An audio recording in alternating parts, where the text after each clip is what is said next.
It's time to go. Let's get the gun and the stampede. Not only is this the best race to see, that is such a great shot to start. That is the best part, I think, of the race, besides breaking the tape or getting to the finish line. But it is like a mad dash to see who can get off the line, establish yourself, and this is that nice little part. You know, Kyle, you and I ran it yesterday. It is a nice little downhill, but it is fast. It does get going quickly, and at this point in the race, the gun goes off, and then you take a deep breath. You're like, we're here. The thing that we've been thinking about for months and months that we've been working so hard for is suddenly here, and the crowd is wild. This is a great spectator course. We have so many people from all over the country who came out to watch today, and they are going wild. And I just love watching Katelyn Tuohy just right there in the middle of the screen. She is looking around. She's checking it out. She's also got to be thinking about her team behind her and what is the strategy for today. Yeah, it is certainly a spectacular, it's a spectacle as they go through. We look at the temperature. All right, so the gun goes off, it's 26. It says it feels like 17. Honestly, it feels like winning to me as we go through. Course condition firm, like that's a thing, right? Like you can get mutters, but in this place, there are no tee times when we're done here today, right? This course is here strictly for people to run cross country. It is a tough course, but the footing is good. Now, one of the things that we're thinking about as the athletes are getting out is those first turns. This is a windy course. It's hilly, but there are a lot of turns. And so where are you going to be? Are you going to be on the inside of a turn running the least distance possible? Or are you going to get pushed to the outside? I do think that right now that's one of the reasons why these athletes are getting out hard. You want your position. You want to run as close to 6K as possible. As she ran through there, you saw Parker Valby in all white. And you know what, Mike Holloway, the director of track and field there and multi-time coach of national champions, said, listen, if the Gators are in white, everything's right. So they brought out the white, which means, again, that's one of those like the turquoise with New Mexico. They mean business here. You know what she did, though, differently? She normally paints her nails all white. She had a little zhuzh to it. She has a little orange and blue on her nails because, you know, this is a big day. She wanted to live it up a little. Who doesn't need a little extra zhuzh on game day? On the right side of our screen earlier, we did see the women from Alabama, and we didn't have enough time to talk about them beforehand, but they are a dark horse. They might win this thing through 4 women. And the question is, where's their 5th going to be? But on the right side of the screen, we did see Mercy Challengat, a former champion here out in front. And they have 4 women for sure. They have 3 women who they now just need to step up. They need one to step up. Yeah, listen, nobody's run on this course faster or better than Mercy Challengat. So when you know that, your team wants to just follow and see what she can do. And she was really excited about her team yesterday. Well, that 5th runner that they had at the SEC that was so instrumental as they won the SEC championship and broke Arkansas' stranglehold of 9 years was Elka Mackin. And Mackin ran fantastic, finished top 20. She's a transfer from Ball State, but she's the one that will make a difference on how far, if they can get themselves all the way up to the podium.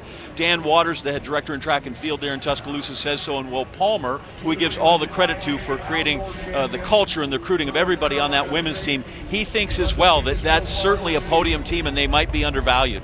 Amaris Tynesma, you saw on the right side of the screen. She was 3rd here for Alabama last time that we had the championships in Stillwater. So they are out hard. They're up front, and I expect them to stay there. Still plenty crowded at that point.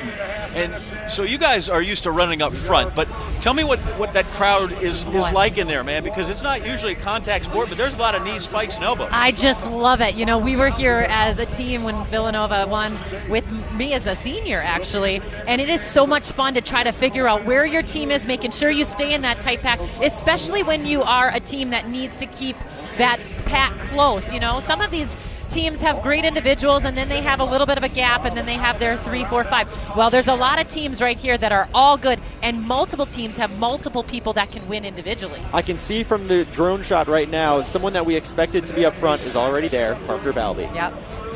They went through the first, just a shade over a K in 3:27, so they went, like nobody's going to go out at a crazy pace here for sure. If Valby has an advantage is, and you said she doesn't have her team here and she misses them, but she can run free and with total disregard, where some of the other top contenders might have to measure themselves because they can't afford to have a blow up and go way back and still win a team title. This is what I think she needs to do. I mean, we've seen that she can push a pace, she can sit and kick as well, but she needs to run the legs out of someone like Katelyn Tuohy. You know, Katelyn Tuohy has been one that can really hammer those last 1K, 2K of any race, but she also is worrying about that team. So I do think this is smart for Parker to get out hard, to kind of put the hurt on early, but also she has to remember that the hurt will happen for her too.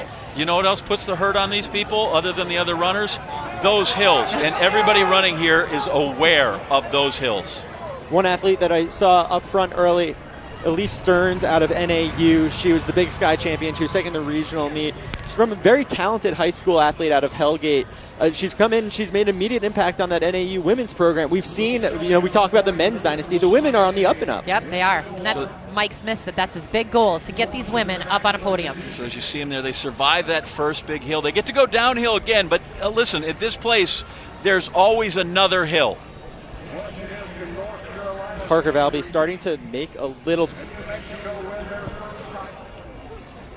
When I think of hills, I just immediately think just grit my teeth and just go. Like, honestly, no thoughts, just run.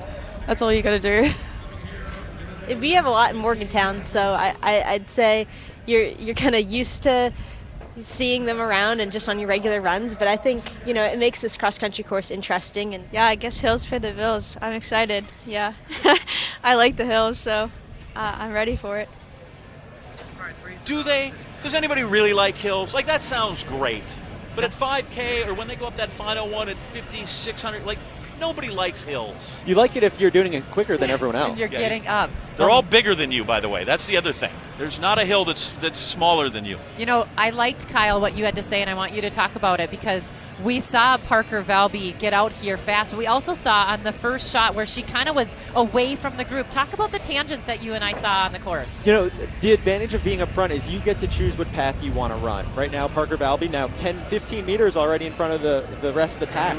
She's going to take the shortest distance every way. I bet if you had two athletes out here, one up front and one in 150th, both wearing GPS watches, they might have like 100 meters difference between the two of them at the end of the race. So it is an advantage to be up front, having a clear line everywhere you go. And right now, Parker Valby has that. That's very much how Parker Valby has run all season, whether it was here, whether it was the SEC, whether it was running a phenomenal time at the Arturo Barrios Invitational there at Texas A&M, as they've gone through a shade over 2K now. Valby's out there in front. Quick update, team score through 2K, which is hard to tell because they all go through, when you got 8 athletes coming across every second, it's a little tough, but NC State at 102, Alabama's right there, North Carolina, Stanford, Northern Arizona, BYU, most everybody you'd expect. Oklahoma State's at 13, but again, there's such a crowded field. New Mexico's back there deep. Early, I'm not sure we can draw a ton of conclusions other than, look, NC State's in front, and so's Valby. Valby moved on that second K. That was a 3:09 second K, just a tick above 5-minute pace. So she is running hard, and the women behind her are going to have to work together if they're going to reel her back in. And that is exactly what we saw when we ran here in 2021 in March. And we like to call it 2020 because it just makes it easier. Yes. But, when we saw Connor Mance, he did not go with Kiptu right away. He went with them and then he backed off, and then he really started to move together with Wild Scoot, right? It was a Wild Scoot that Scoot, yes, they went Florida together. State. And that's what I think Tuohy and Mercy Chelangat, who's next to her, they're going to have to start closing in on this gap, because listen, this is 6K. It's less than 20 minutes of running. They need to make sure that they keep that gap within distance so they can go back and get her for that individual win if that's what they want. I'd like to know where her coach Chris Zielinski is right now. If he's with his hands in his head, going, "What is she doing?" or if he's out there cheering. It's a little different than her because the Florida schedule she wasn't at Nutty Combe where all these great athletes saw each other. She wasn't at Notre Dame in the Piani. So this is really everybody else's chance except for the Alabama squad to see her in a cross-country setting.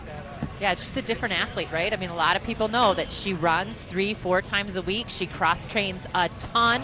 She's very strong, but there is this question mark of how does she handle the hills? We've seen her look good so far, but guess what? They got a whole nother lap of this stuff. Yeah, well, look at that stalking pack. Those people can play, right? There's Kaylee McCabe. There's Chelangat. Her teammate is in there as well, Hilda Ole Momoy. She's in that chase group when she comes through. I think Everlyn Kemboy, who's a great runner from Utah Valley State, is out there running. Bailey Hertenstein from Colorado. So all the other folks that we expect to be up front, are kind of up front in that pack. It's just we got a lone wolf out there running. Look right now at the team comparison with North Carolina State and Alabama, as you see, like that's their big four that you go through with Alabama on the right, and then you had Mackin back there in the hundreds. And how far up can she go? Sam Bush, great experience. She was on the championship team. And then you see on the left, North Carolina State, Sydney Seymour, who's a transfer from over at Tennessee, and she's really kind of been the one. If she runs really well, if she can find herself in the top 30, I think that makes them almost bulletproof. Right now, Oklahoma State, one of the teams that we thought was going to come in here and maybe mix things up, they're in 8th place right now. They have 290 points, a little higher than we probably would have expected at this point, but they're moving up. But they have done that. They did that when we were here back in the 20/21. The men did the same thing. They were movers up. And listen, nobody's more conscious about what's coming in the second half of this race than those women. Well, Coach Smith said, you know what Oklahoma State knows? After you get through 2 minutes of running, they know exactly what happens in the next 2 minutes, and then so on and so forth. They know every little bit of this course. So maybe laying back is the way to go.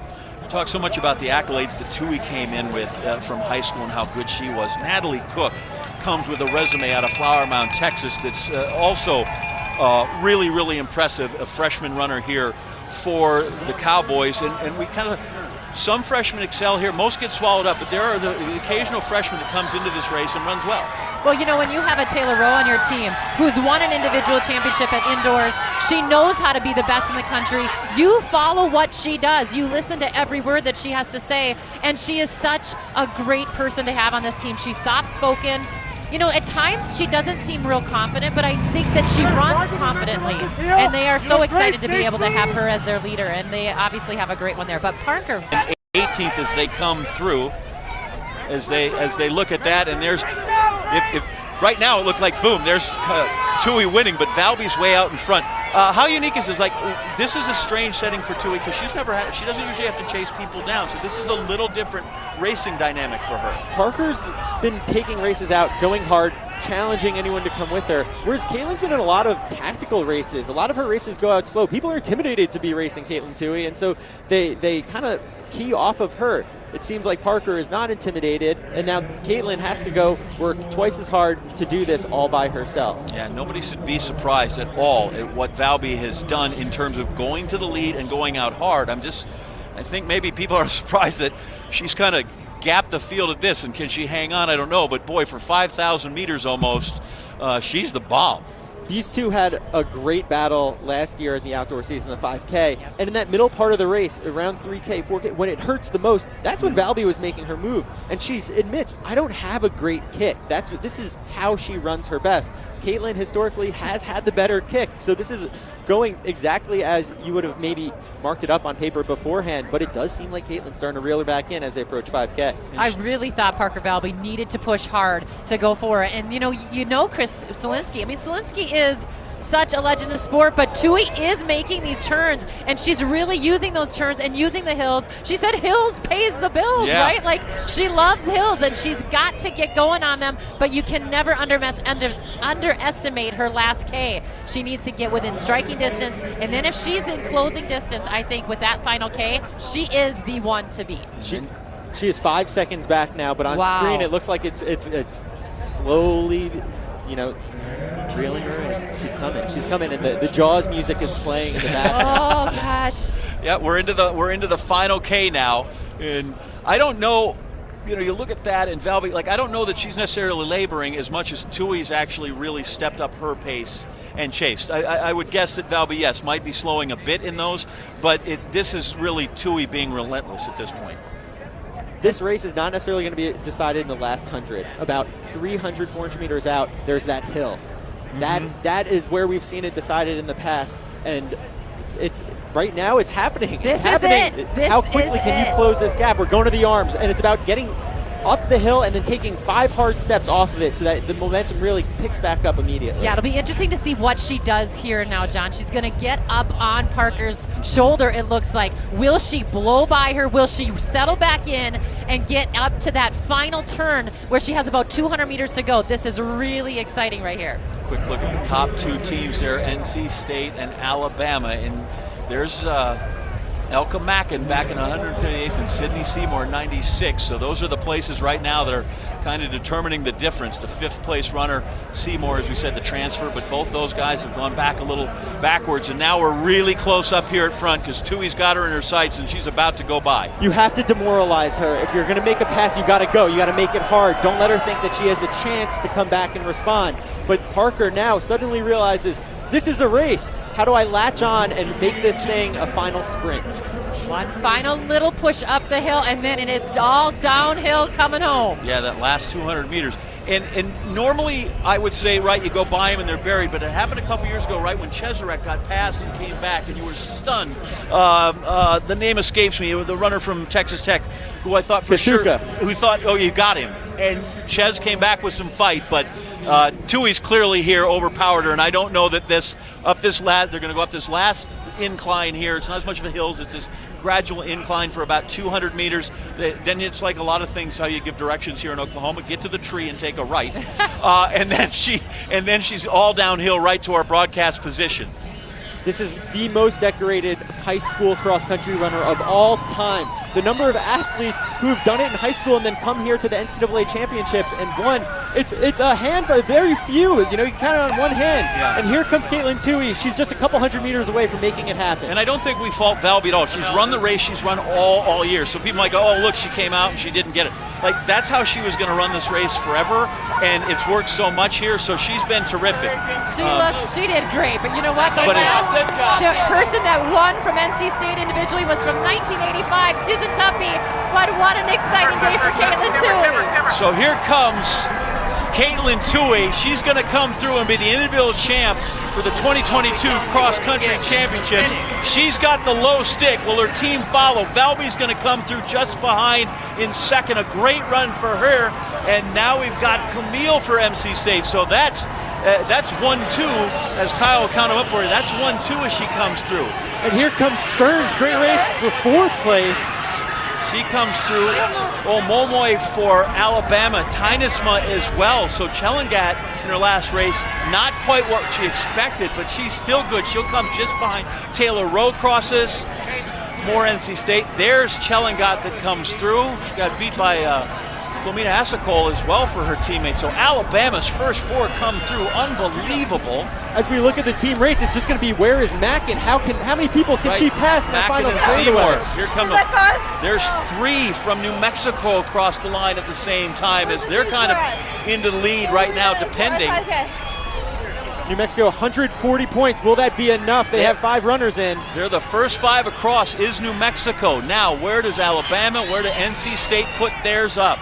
Where will those 5th runners come? Can Alabama be better than 101st? NC State's in. Right now, unofficially, 74th for Seymour, which would put them in first place and back-to-back if that score holds. Oklahoma State, we said, they come through. They've got their 5 in as they move up.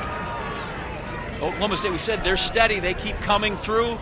As you see on your left, the scores come up. Great run from North Carolina. And Alabama got their 5th in, but right now it does seem like NC State 114 is going to hold up. First time since Danny Jones at Colorado won individually and the team won. And this is exciting day for NC State. It goes quick. Megan Elliott told us yesterday, who will take over for Lance Harder as the women's cross-country coach over there in Arkansas. She goes, sometimes, you know, you get 4 and 5 people cross the line every second, and sometimes 7 and 8. So it gets fluid here at the end, but it looks like NC State's got enough room there. What a fantastic run from Alabama again. Even though she's back in 127th, Elka Mackin has run really well. If we're going to pick a hero right now for NC State, I'm going Nevada Moreno. She finished in 27th place. Nevada was one of the great high school runners coming out of Raleigh. Initially, she didn't have a great start to her college career. Even this season, you know, it didn't get off to an excellent start. She was okay at Nuttycombe, but she just keeps getting better and better. She was 12th at the region meet, and then to come out here, we're adding in 8 other regions to finish 27th. She is the main reason today in terms of what NC State did differently that they were able to pull it out. Right, and I misread that. I thought that was Sydney Seymour that came in there, but that is Robber who was there in 5th place. It came through, and Moreno, steps up. And listen, that's what you need. Ellie Lori has told us, listen, we got the 1-2, but I don't care how the rest come. Jumble them up. Have your best day. It's okay. We don't need to assign a place. The last team that had the individual winner and the team winner was 2018. It was Danny Jones in Colorado. It just has a tendency when your team's running well, you're running well, it all gets done. It's magic. This camaraderie is amazing. It was so funny. Kelsey Camille already tried to come over and grab the trophy. We had wait. But how exciting. You know, defending champions is a tough title to have. You have a lot of pressure. You have that target on your back, and they ran so composed. They did it together, going 1-3 up top. Wow. And awesome. The beauty is here, although these are unofficial at this moment, and we'll get